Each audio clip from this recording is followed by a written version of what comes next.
A child shows up at school and says, I've been sleeping in the car with my mom for the last 3 days. I'm hungry. They call in a report to the Child Protective Services Agency. The Child Protective Services Agency says, oh my goodness, we'll assess the situation. They'll call mom. Do you have any resources? Is there any place this child could go? Mom says no. I'm speaking Connecticut. I'm giving a Connecticut scenario. Child says no, right? Connecticut, Child Protective Services will call 211. 211 will look at a wait list to see where they can place that mother and that child, and the child in a parent and mother child safe space, right? Housing, temporary housing for them. And that's a beautiful thing.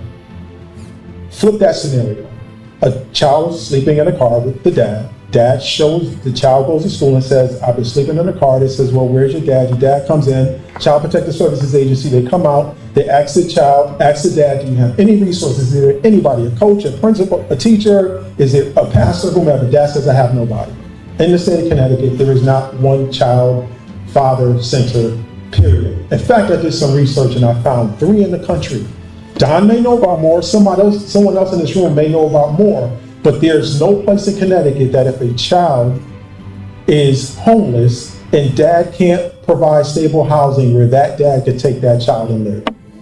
So, and I'm gonna back it up, because if we go back to the case with the mother, let's just say they look at the census and the census says there's no housing, but there's going to be an opening in a week in Connecticut, they're gonna place that mother and that child in a hotel until that space comes open. So they're making every attempt, every effort to ensure that that child stays with that mother. But if it was dad, that child goes into foster care. So